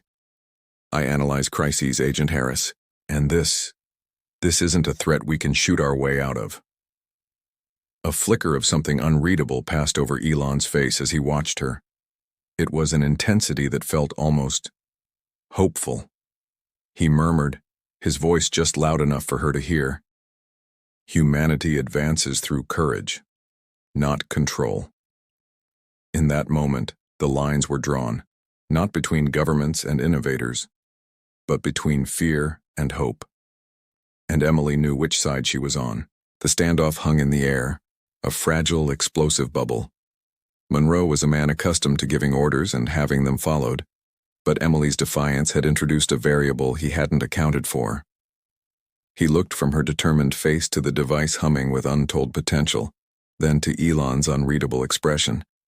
"You're asking me to bet the world on a theory, Ms. Vance," Monroe said, his voice laced with the strain of command. "On a what if?" "No, sir," Emily countered, her confidence growing with every word. "I'm asking you to trust in what we can do, not what we fear. The people who are ahead of us, they aren't waiting for permission. They're acting. If we power this down, we concede the future to them. We become relics. The alternative to this risk isn't safety, it's obsolescence. It's defeat." She gestured towards the tablet. "This isn't just a machine. It's our only chance to keep pace, to understand the new world that's being born right now. with or without our consent. Elon nodded slowly, his gaze fixed on Emily. She's right. The quantum horizon isn't a destination. It's a new reality. We can either be its architects or its victims. There is no third option. Harris shifted his weight, his pistol still steady. Or we can destroy it. Erase the problem. And what happens when their version comes online, Agent Harris? Emily shot back, her voice sharp. When an intelligence far beyond our own operates in the shadows, and we've willingly destroyed our only tool to detect it, you can't shoot a ghost. You can't interrogate an algorithm that thinks 1,000,000 times faster than you. This isn't about control anymore. It's about adaptation. It's about survival. Her plea wasn't just for the project, it was for a fighting chance. For a future where humanity wasn't left behind in the dark. The choice was Monroe's, and the fate of the world hung on his decision. Monroe's gaze flickered between the unwavering barrel of Harris's gun and the earnest, desperate fire in Emily's eyes. The silence stretched, thick and heavy. Every tick of the clock felt like a hammer blow. Finally, he lowered his hand, a gesture of concession, not defeat. Lower your weapon, Harris. The agent hesitated, his jaw tight with protest. Sir? You heard me, Monroe repeated, his tone leaving no room for argument. Reluctantly, Harris lowered the pistol, the click of the safety engaging sounding unnaturally loud in the quiet room. Monroe turned his full attention to Emily. All right, Vance, you've bought yourself some time. What's your analysis? What's our next move? He wasn't just asking for data, he was asking for a strategy, a path through the unknown. For the first time, he was seeing her not as a subordinate, but as a leader. Emily took a deep breath, the adrenaline beginning to subside, replaced by a focused calm. We don't go dark. We do the opposite. We expand the network but carefully. We use the quantum neural horizon as a sensor grid, a net to catch the ripples of whatever our competitors are doing. We listen, we learn, and we prepare. We turn our greatest vulnerability into our greatest intelligence asset. Elon stepped forward, a spark of excitement in his eyes. We can create a passive resonance field, a sort of digital ear to the quantum realm. It won't be traceable, but it will allow us to map the architecture of their system by observing its effects on the quantum state. The tension in the room began to transform, shifting from a standoff to a strategy session. The immediate threat of violence had passed, replaced by a far larger, more complex challenge. Emily looked at the tablet in her hand, no longer a weight, but a tool, a key. They were no longer reacting to a crisis, they were starting to manage it. The world was still shifting, but now, for the first time, they had a chance to steer. Thank you so much for joining me on this chapter of the story. It's incredible to see how a single moment of courage can change everything. If you enjoyed this and want to find out what happens next, what they discover with their new digital ear, make sure to hit that subscribe button and turn on notifications. We've got a lot more to explore in this new reality. Drop a comment below with your predictions. Thanks for watching, and I'll see you in the next video. A sudden harsh clatter echoed through the sterile halls, a sound that made the air itself seem to freeze. It was the unmistakable, final sound of security doors slamming shut, one after another, deeper and deeper within the facility. This wasn't a drill. This was a cage being locked. Someone had just bypassed all internal protocols. Our lockdown was no longer a choice we made for safety. It was a prison someone else had built around us. Then, a voice crackled to life through the building's PA system. But it was all wrong. Garbled, distorted, and definitely not the calm, synthetic tone of our security AI. Access override confirmed, the alien voice rasped, static clinging to every syllable. Primary network escalation engaged. My pulse hammered against my ribs, a frantic drumbeat of dread. I spun towards Harris, my own voice tight. Someone inside the building just hijacked the entire system. Harris's eyes met mine, but something in them had shifted. The panic was there, yes, but it was overlaid with something else, something colder. In that split second of hesitation, I saw it plain as day. The suspicion wasn't pointing outward anymore. It was turning inward, coiling among us. The enemy wasn't at the gates. They were already in the room. Just then, a shadow flickered across the thick glass of the control room. It was tall, broad, and moving with a chilling sense of purpose. Heavy, deliberate footsteps echoed from the corridor, growing closer with each beat of my terrified heart. This wasn't the frantic scramble of a confused employee, or the wild rampage of a madman. This was the sound of a predator. My throat tightened, my breath catching. And then he appeared framed in the doorway like an executioner. Agent Knox, a senior intelligence operative, one of the most decorated and respected figures in the agency. A man we all trusted, a man we all looked up to. Until this exact moment. His security badge, the symbol of his authority, dangled from his fingers, swaying gently like a morbid trophy. In his other hand, held with practiced ease, was a suppressed pistol, its dark metal absorbing the light. Monroe, ever the soldier, stiffened instantly, his hand instinctively moving towards his own sidearm. His voice was a low growl, an order born of disbelief and betrayal. "Knox, stand down, now." But Knox's expression was like cold steel, utterly devoid of emotion or hesitation. His eyes weren't on Monroe. They were fixed on Elon, who stood frozen beside me. "You should have destroyed it the second he walked through that door," Knox said, his voice a venomous whisper that cut through the tension. He raised the pistol, the barrel pointing directly at Elon's chest. "You don't get to bring fire to the world and pretend you're Prometheus," he spat. "Governments decide the future, not private citizens playing God." Before I even registered what I was doing, my body moved on its own. I stepped forward, placing myself directly between the gun and Elon. The cold, dark circle of the suppressor seemed to stare right into my soul. I could feel Elon's sharp intake of breath behind me, could feel the heat of Knox's glare on my face. My mind was screaming, a whirlwind of terror and defiance. How did we get here? How did a man we revered become the monster in our midst? Knox didn't flinch. If anything, a flicker of grim satisfaction crossed his face. "Brave, Emily, and foolish. Your loyalty is misplaced." He took a slow step into the control room, the door hissing shut behind him, sealing us in. The click of the magnetic lock was another nail in our collective coffin. "This facility is now under my command. The project is being neutralized, permanently." "Neutralized? Knox, you're talking about murder." Monroe's voice was shaking with rage. He hadn't drawn his weapon, caught in the impossible conflict of facing down a superior officer, a legend. "I'm talking about containing a threat," Knox corrected him, his voice dangerously calm. "A threat you all naively helped create. You think he's a visionary?" He gestured with the gun towards Elon. "He's an accelerant. He's about to hand the keys to global chaos to the highest bidder, wrapped in a pretty package of progress. I'm just stopping the inevitable." My mind raced, trying to piece it all together. Knox, the ultimate patriot, believed he was saving the world by destroying Elon's work, and Elon himself if necessary. He wasn't a traitor in his own mind. He was a sentinel, a guardian taking extreme measures. He'd used our own security against us, turning our fortress into a tomb. "There has to be another way," I pleaded, my voice barely a whisper. "Talk to us, Knox. We can secure the data. We can put it under government oversight, your oversight."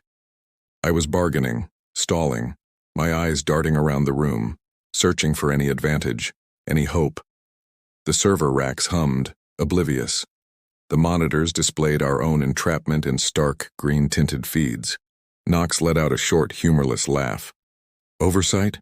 You think a committee can control this? This technology doesn't belong in anyone's hands. Its very existence is the danger." He shifted his weight, his gaze hardening. "Now, Emily, step aside. This is your only warning. Don't die for a man who would sell your future." But I couldn't move. It wasn't just about protecting Elon anymore. It was about everything we stood for, the freedom to innovate, the belief in a better future, the trust we placed in each other. Knox's actions were a betrayal of all of it. If we let him succeed, if we let fear dictate our actions, then he had already won. The world he was saving was one I didn't want to live in, I stood my ground, my chin held high, my heart a terrified but defiant drum. Behind me, I heard a quiet click. It wasn't a gun. It was Elon, his fingers flying across a hidden terminal embedded in the console. His face was pale, but his eyes were alive with frantic, focused energy. While Knox had us pinned with his gun and his rhetoric, Elon was fighting back the only way he knew how. Not with force, but with code. A digital ghost in the machine he himself had built. A new silent battle had just begun, a race against the bullet, and I was standing right in the crossfire. Knox's eyes widened, but it wasn't surprise that filled them. It was a deep, cutting disappointment. You, Carson, of all people. I always thought you were smarter than this. Carson's breath hitched, a faint whisper escaping her lips.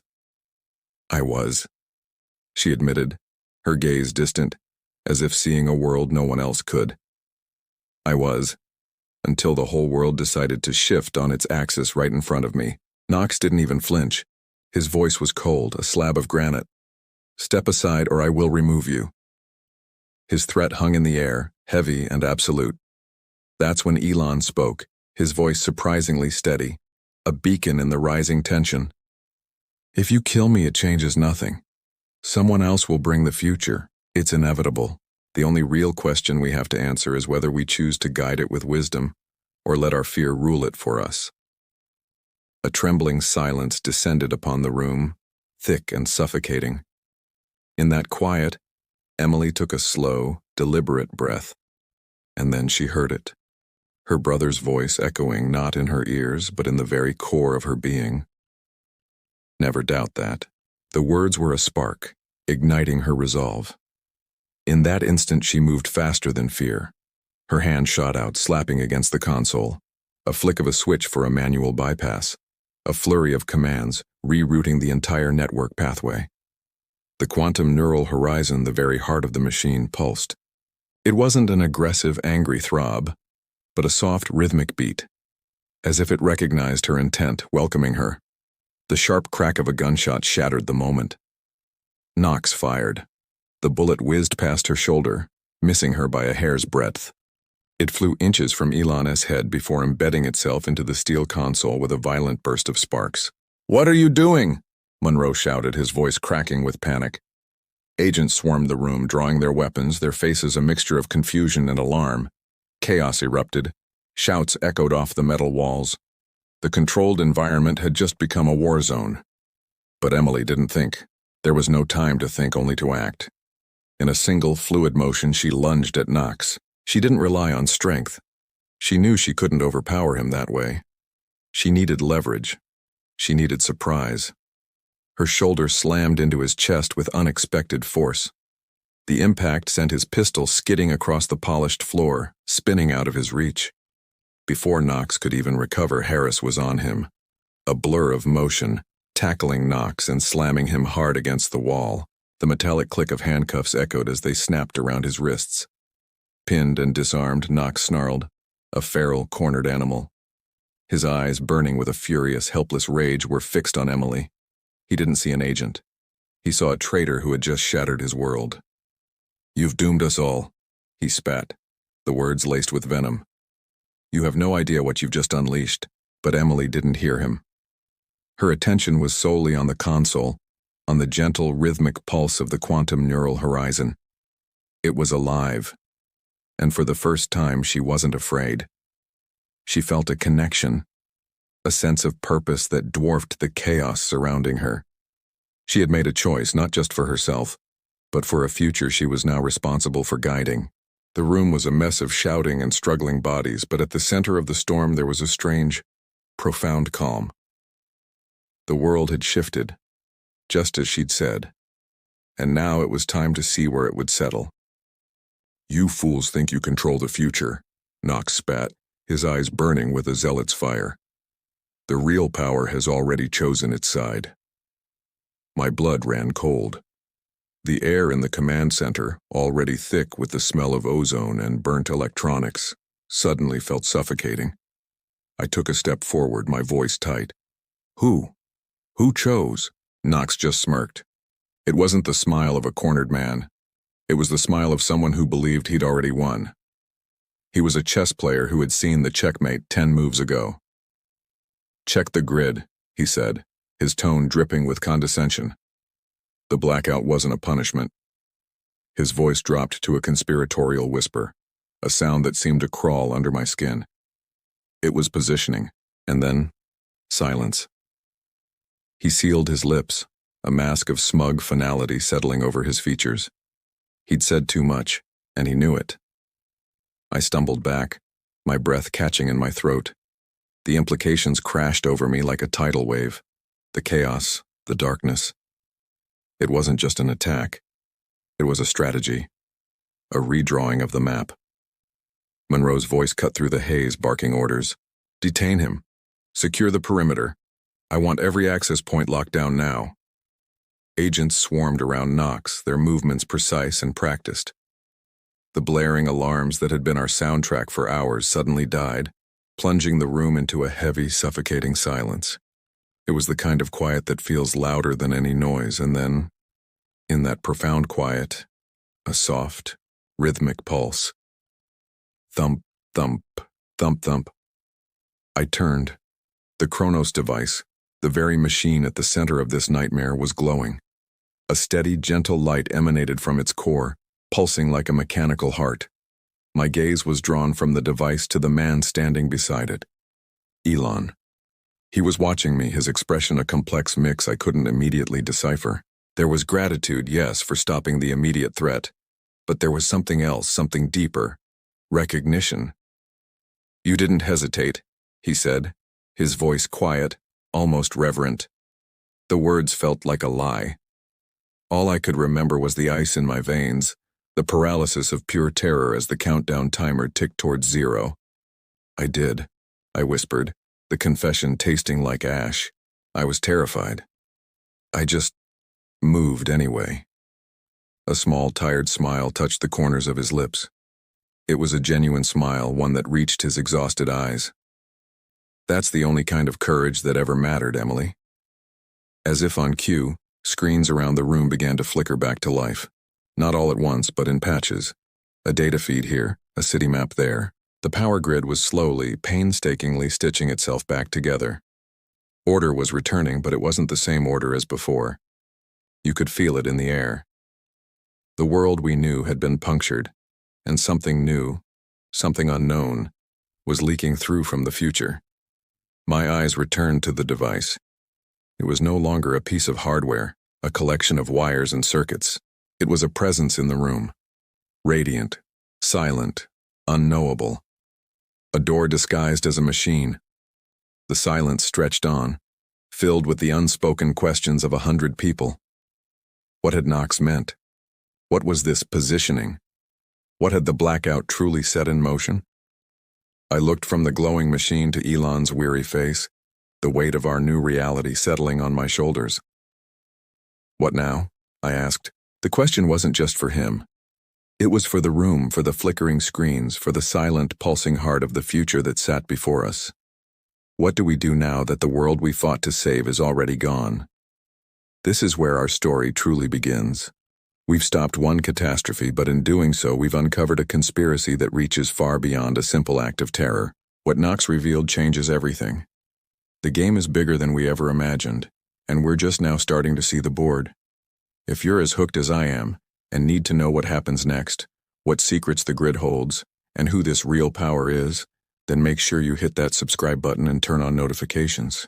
We're just getting started on this journey, and you won't want to miss a single second. Thanks for watching, and I'll see you in the next chapter. Elon closed the case with a soft final click. His voice cut through the lingering tension in the room, steady and unwavering. "Now," he said, locking eyes with Emily, "you protect the future with me." Emily's world tilted on its axis. She blinked. The single word, a question, a shock, and disbelief all rolled into one. "Me?" Elon gave a single serious nod. His expression was devoid of any humor, filled only with conviction. "Smart minds are rare," he explained, his gaze never leaving hers. "Brave ones are rarer. You saw what others couldn't. You looked past the chaos, past the fear, and you saw the truth. That's not a skill you can teach." A long, slow exhale escaped Emily's lips. It felt like a dam breaking, a wave of realizations washing over her, clearing away years of self-doubt. The feeling of being invisible, just another cog in a massive machine, began to dissolve. The label of ordinary she had placed on herself no longer fit. She wasn't just a spectator standing at the edge of history, watching events unfold.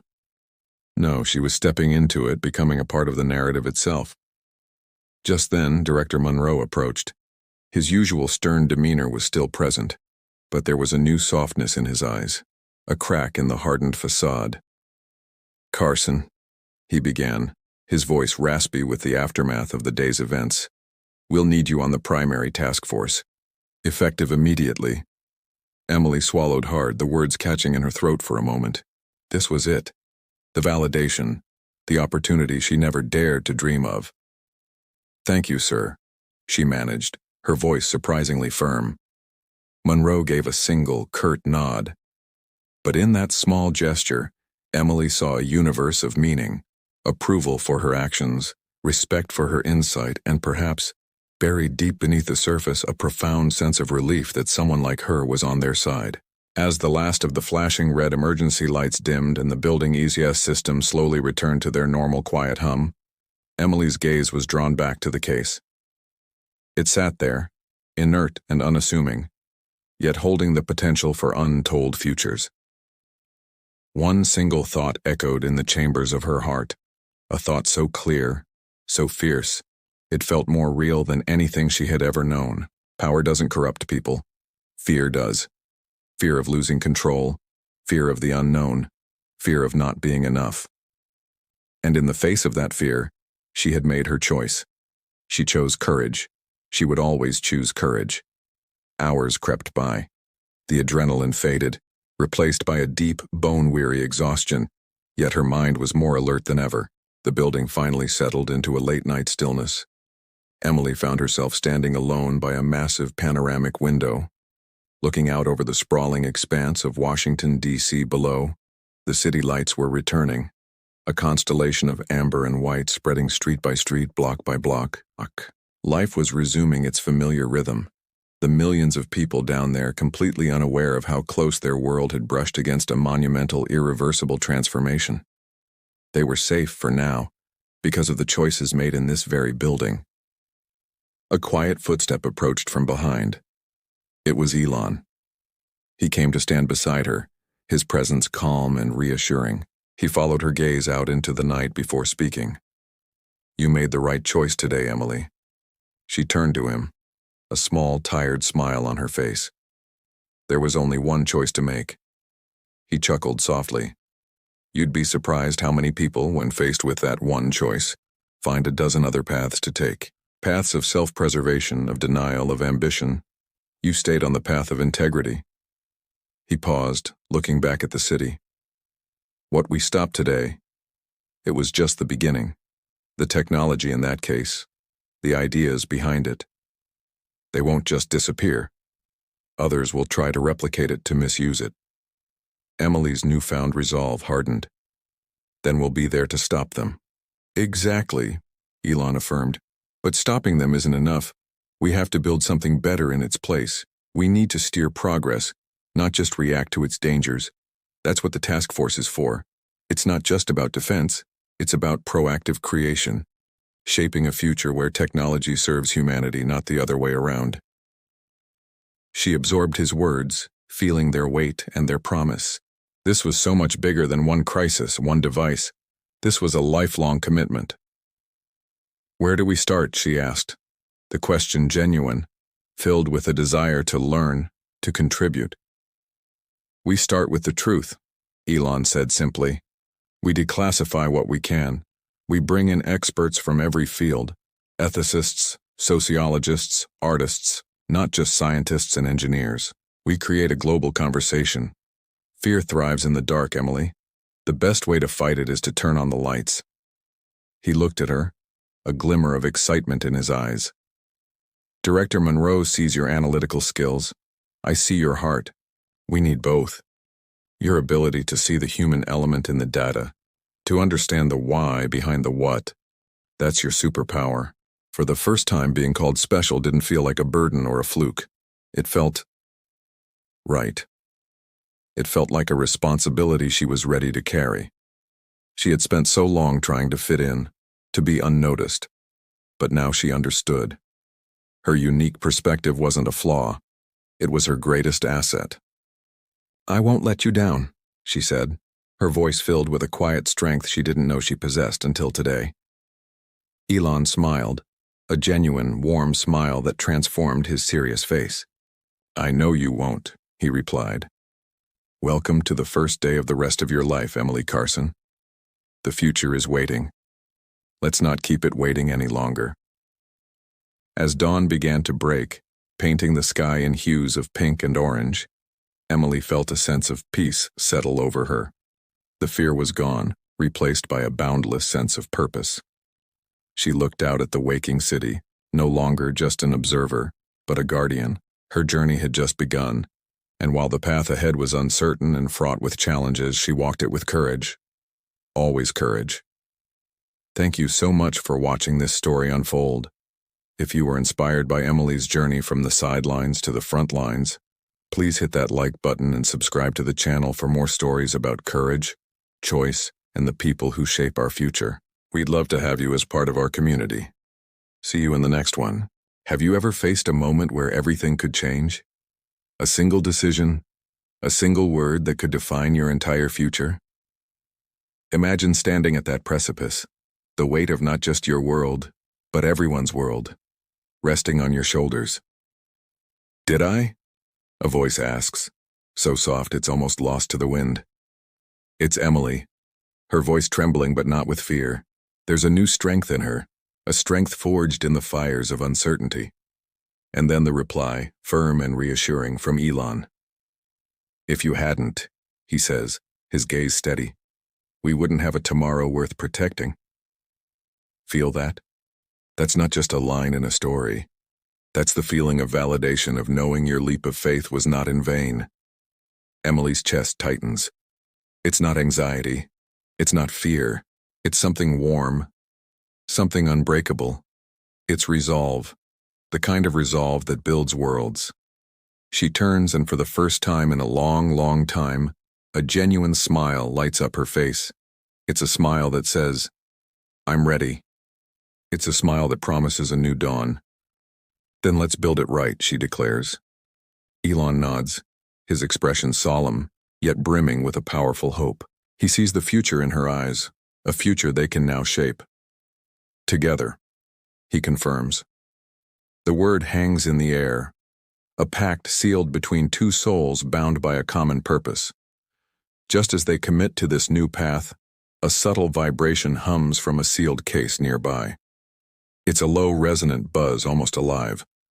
It's as if their decision, their shared hope, has awakened something. As if the future itself, once a distant concept, has just stirred, ready to be born. This isn't just a piece of technology. It's a promise, a potential, a new beginning waiting to unfold. And this awakening isn't happening in isolation. Far away, across vast oceans and beyond invisible borders, something else is happening. Unseen systems, complex networks of information and energy, begin to stir in response. Think of it like a ripple in a pond, but this pond is the entire planet. A single act of courage in one corner of the world is sending waves of change across the globe. Connections are being made, pathways are lighting up. It's a silent global symphony of awakening. This story, their story, our story, it's not reaching its conclusion, not even close. What we've witnessed isn't an ending, it's the real beginning. The prologue is over. The main event is about to start. They've weathered the storm, they've faced the darkness, and now they stand on the threshold of creation. The journey ahead won't be easy. Building a new tomorrow never is. There will be challenges, setbacks, and moments of doubt. But they have something they didn't have before. A shared vision, and the unbreakable resolve to see it through. They are no longer just survivors. They are architects. Think about the turning points in your own life. Those moments where you could have chosen fear, where you could have stepped back into the shadows. We all have them. But what this story reminds us is that at every crossroad we have a choice. We can let fear dictate our path, or we can choose courage. Life is full of turning points, the narrator of our own lives might say, but courage, not fear, decides the future. That's the core of it all. Courage is the spark that ignites change. It's the voice that says yes when the world screams no. It's the strength to take that first step, even when you can't see the entire staircase. Emily and Elon chose courage. They chose to believe in a tomorrow worth protecting, and in doing so, they gave that tomorrow a chance to exist. Their journey is a mirror for our own. It's a call to action. It asks us, when your moment comes, when you stand at your own turning point, what will you choose? Will you let fear hold you back, or will you find that warm, unbreakable resolve within yourself and step forward to build a better tomorrow? The future isn't something that just happens to us. It's something we build together, one courageous decision at a time. The systems are stirring, the potential is awakening, the story is just beginning, and you are a part of it. Thank you so much for joining me on this journey today. If this story resonated with you, if you believe in the power of courage to shape our future, please hit that like button and subscribe to the channel. We have so many more stories to tell and futures to explore together. We'll see you in the next one.